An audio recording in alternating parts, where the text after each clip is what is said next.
Picture this. You are standing right in the middle of a massive grocery store. Okay, I'm there. You've wandered into the snack aisle, and you are just staring down this entire wall of brightly colored bags.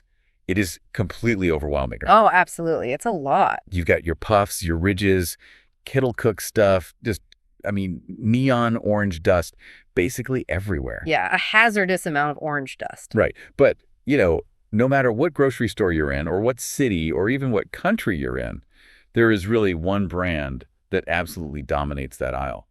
Lay's. Oh, yeah. Lay's is everywhere. It's a brand so ubiquitous. Yeah. It almost feels like it just, grew there naturally. Like it has always existed as this fundamental law of the supermarket. It's basically the default snack of humanity at this point. Exactly. But the wild thing is, the creator of the most dominant snack brand on the planet wasn't like some culinary genius. Right. He wasn't a mad scientist in a flavor lab meticulously crafting the perfect potato to salt ratio. No, not at all.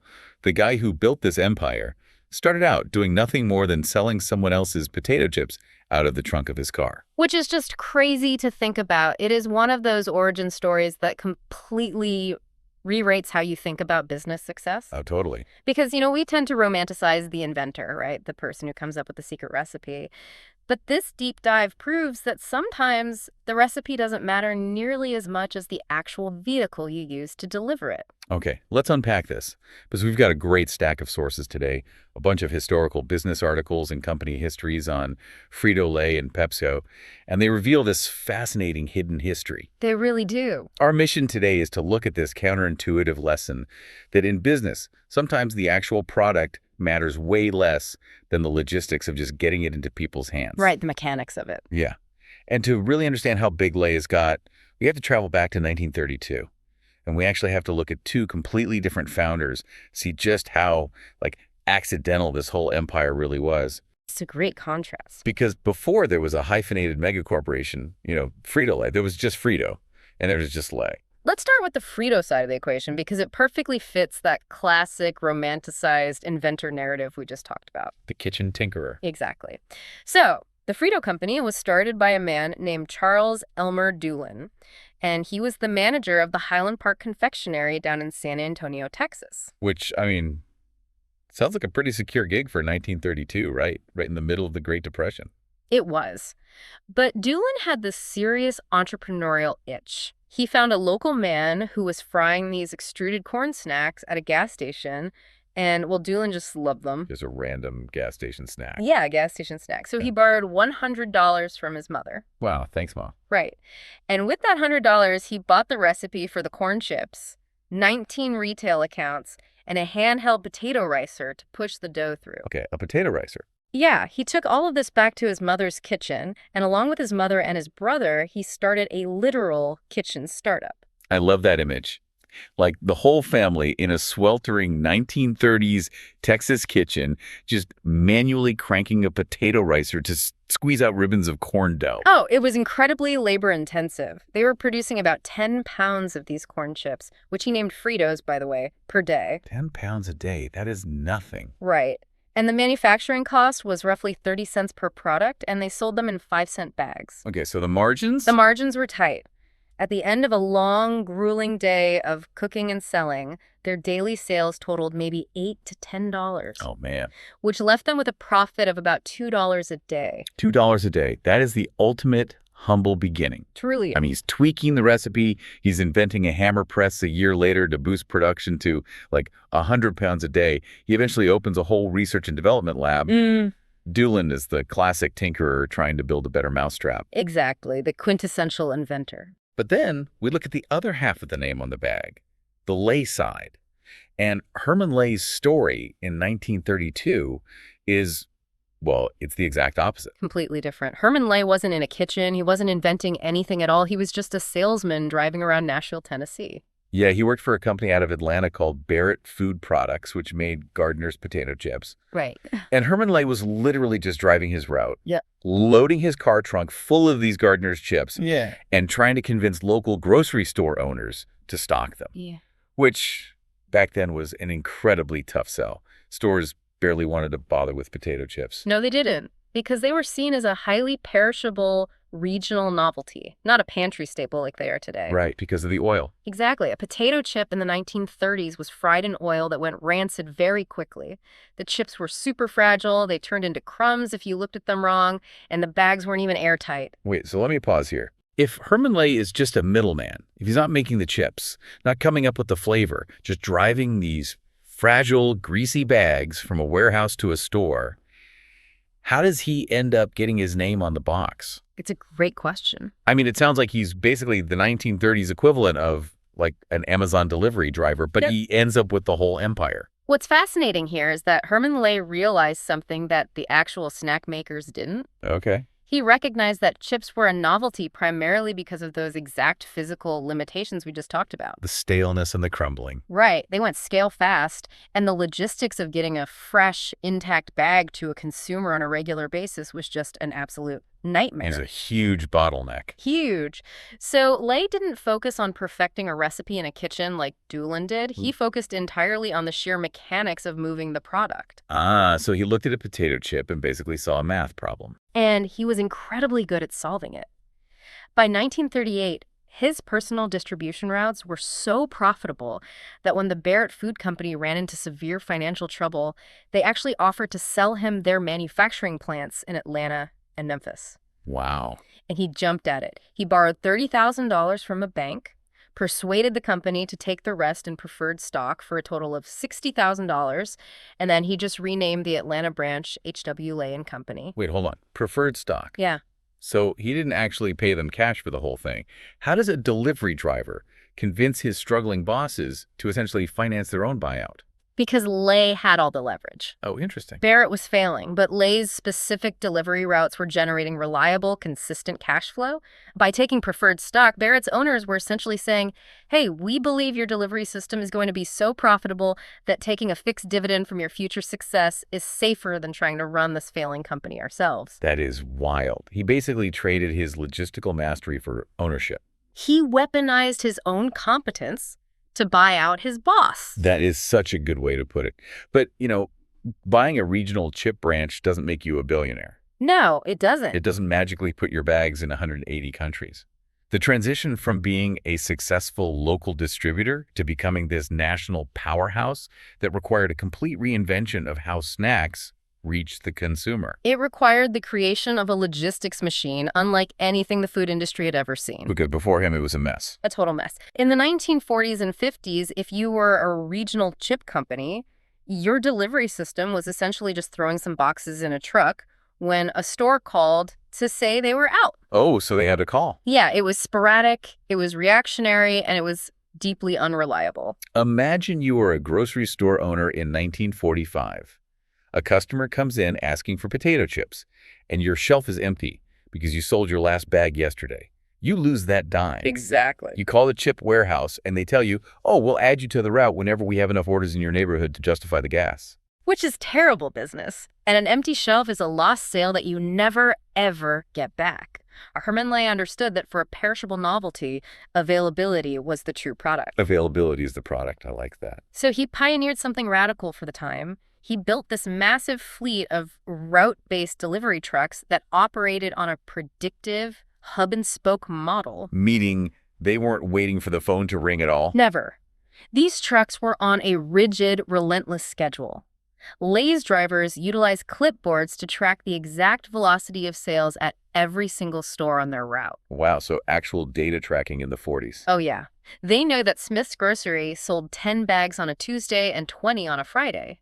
So they restocked shelves directly, cutting out the warehouse middlemen entirely. That is so efficient. If a store sold out of Lay's on Tuesday afternoon, a Lay's delivery driver was physically standing in that aisle, restocking the shelf by Thursday morning, completely unprompted. It makes me think of modern cloud computing, honestly. Oh, how so? Well, when you pull out your phone to stream a video, you don't care about the server farms or the fiber optic cables.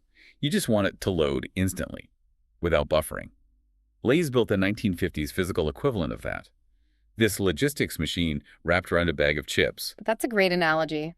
Or, to use a back-end logistics analogy, it's kind of like the TCP/IP protocols that run the internet today. Right. Instead of waiting for a user to request data, Lay built a physical network that continuously routed data, in this case, potato chips, to wherever bandwidth or shelf space was dropping.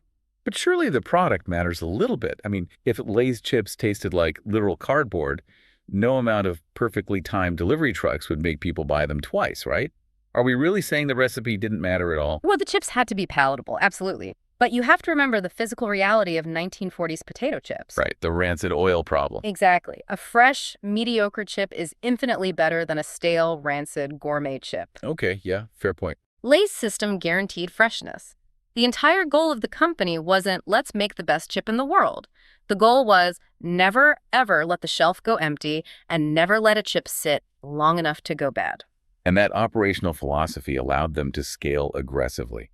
The sources show that by 1956, with more than 1,000 employees in manufacturing plants in 8 cities, H.W. Lay & Company was the largest manufacturer of potato chips and snack foods in the United States. And because they had this flawless, always-there delivery system, it allowed them to lean into a very specific type of marketing. Oh, I know where you're going with this. In the 1960s, Lay's launches one of the most famous advertising slogans in history. Bet you can't eat just one. Exactly. Which is brilliant because they weren't selling nutrition.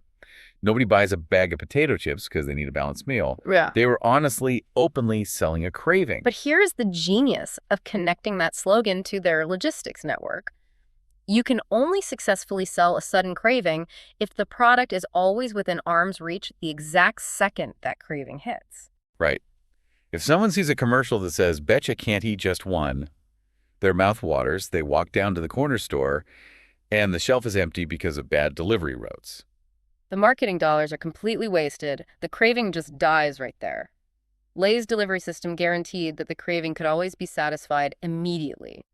The logistics made the marketing possible, not the other way around. But having a monopoly on potato chip delivery trucks in America creates a new problem, doesn't it? It does. Because a chip truck can only hold so many chips.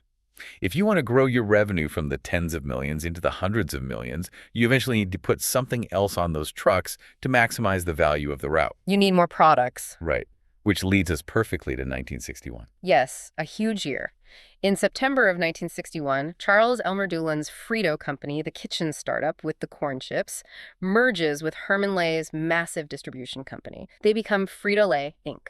So suddenly, you have Doolan's innovative product line riding on Lay's unstoppable delivery trucks. The combined company hits $127 million in annual revenue almost immediately. It was a massive win. They had Fritos, Lay's, Cheetos, and Ruffles all under one roof, all moving through that predictive, clipboard-managed hub-and-spoke system. But they weren't done. Just 4 years later, Yeah. in 1965, Frito-Lay merges with the PepsiCo company to form a brand new entity, PepsiCo. A giant is born. Right, and here's where it gets really interesting. Okay. Because the standard corporate acquisition playbook says that when a food company gets bought by a massive global beverage conglomerate, the food company usually gets swallowed up. It becomes a footnote, just relegated to some minor division. That is usually exactly what happens, but PepsiCo and Frito-Lay did the exact opposite. PepsiCo looked at Herman Lay's route truck system and realized it was the most valuable physical asset they could possibly acquire for the snack food market. It was a gold mine. There is a great quote from PepsiCo CEO Donald Kendall at the time explaining the logic of the merger. He said, "Potato chips make you thirsty. Pepsi satisfies thirst." Ah, so they wanted to market them together. Oh. But wait, mechanics question here. Sure. Did they suddenly start putting heavy, sloshing glass bottles of Pepsi liquid on the same trucks as these fragile, air-filled potato chip bags? Because that sounds like a logistical disaster waiting to happen. Oh, it would have been a total disaster. And no, they didn't do that. They kept the physical truck fleets completely separate. Okay, good. In fact, the Federal Trade Commission actually blocked them from doing joint promotions for several years due to monopoly concerns anyway. Oh, wow. So if they aren't shipping them together and they aren't marketing them together, how did the merger actually work? Pepsi utilized Lay's logistical blueprint and their network dominance. Pepsi used the dedicated snack truck network as the absolute backbone to expand almost every other snack brand they developed. Because getting onto the shelf is the hardest part Exactly. They realized that securing share of shelf in a grocery store was the toughest battle in the business, and Herman Lay had already conquered the shelf. So it became the ultimate launch pad. When PepsiCo creates Doritos a year later in 1966, they don't have to go beg grocery stores to stock an unproven tortilla chip. Yo. They just slide them right onto Herman Lay's existing trucks, using Lay's existing shelf space. That's all it took. And when they launched Funyuns in 1969, Lay's trucks. Tostitos in the late 70s, Lay's trucks. Sun chips, rolled gold pretzels, smart food popcorn, all of it. They all rode the exact same predictive delivery infrastructure that started with Herman Lay restocking grocery shelves out of the trunk of his car in Nashville. That is insane. It really is. Frito-Lay didn't become a footnote in PepsiCo at all. It became the economic engine of PepsiCo. By 2018, our sources note that Frito-Lay North America alone accounted for at least a quarter of all of PepsiCo's annual sales. It is wild to think that Doritos and Cheetos basically owe their massive success to a guy who just figured out how to drive a delivery route efficiently in 1932. A true logistics genius. But, once you have a logistics system that completely dominates the United States, there's really only one place left to go. You have to look to the rest of the world. International expansion, yes. It's the final frontier for any conglomerate. But exporting food is incredibly tricky. Because you can't just take a bag of American heavily salted potato chips, drop it in a supermarket in Tokyo or Mumbai, and expect it to become a top seller. Tastes are just too deeply ingrained in local culture. They really are. And this creates a massive boardroom dilemma. If you want to go global, do you spend billions of dollars in advertising trying to force 180 different countries to adapt their cultural palates to like an American flavor profile? That sounds impossibly expensive. Like you'd be fighting against centuries of culinary tradition just to sell a potato chip. Precisely. The marketing costs would just obliterate any profit margin you might have.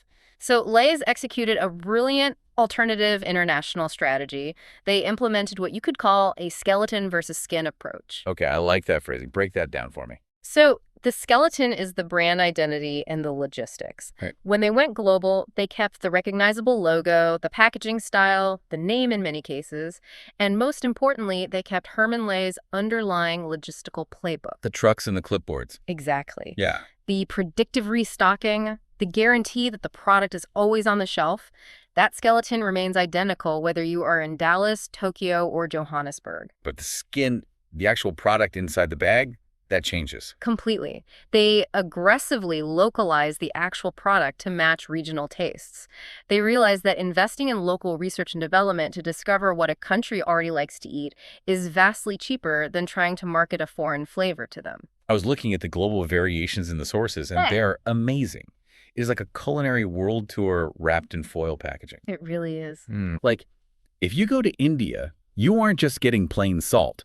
You're getting Lay's Magic Masala, which is formulated specifically with local spices. If you go to Thailand, the flavors are built entirely around local seafood and spice profiles. They have tom yum flavors, spicy chili squid, nori seaweed. And it goes even deeper into hyper-specific regional preferences. In the Middle East, you'll find Lay's Forno and Labneh and mint, or za'atar flavors. In Iraq, they sell a yogurt and herbs flavor and a kebab flavor. In the Netherlands, they have patachi japi flavor, which basically replicates a very specific local street food sauce made of mayo, onions, and curry powder. And it's so fascinating because they are essentially acting like a corporate chameleon. It makes perfect sense, though. If we connect this to the bigger picture, this wasn't just a polite cultural gesture. It was a ruthless, highly effective business strategy. Right. It goes right back to Herman Lay's core philosophy. They aren't selling a specific potato recipe. They are selling a delivery system for cravings. And you can't satisfy a craving if you're offering the wrong flavor. If a customer in Thailand is craving spicy seafood, offering them an American barbecue chip is like offering them a shoe. It just doesn't matter how fresh the chip is. Exactly. Lay's just built a bespoke product for each region to ride on their universal delivery system. Today, this localized strategy helps drive tens of billions of dollars in annual revenue for Frito-Lay worldwide. It really is a masterpiece of operational scaling. So what does this all mean for you listening to this right now? I think the next time you are standing in that massive snack aisle at the grocery store and you grab a bag of Lay's, you should realize you aren't just looking at a potato chip. You're holding a nearly century-old triumph of logistics. The lesson here is profound, especially if you are trying to build something yourself. Having the best idea or the best recipe or the most unique product, that isn't always what wins. Right. Charles Elmer Doolin had a great recipe, but his kitchen startup needed Herman Lay's trucks to change the world. Sometimes success is purely about building the best system to deliver the product reliably. It totally challenges the way we view innovation. We celebrate the flash of genius, the Yeah. secret sauce, but we completely ignore the plumbing. We do, which leaves you with a really interesting question to consider. Yeah. If a simple potato chip empire was built not on culinary genius, but on mastering the boring, unglamorous mechanics of delivery trucks and shelf space, what incredibly unglamorous delivery system in your own life or your own industry is secretly the key to absolute dominance? Oh, I love that. What's the truck you need to be building while everyone else is just focusing on the chips? It completely changes how you look at that grocery store aisle, doesn't it? Suddenly, that jagged, chaotic wall of snacks doesn't seem overwhelming at all. It's just a perfectly executed math problem delivered right to your fingertips.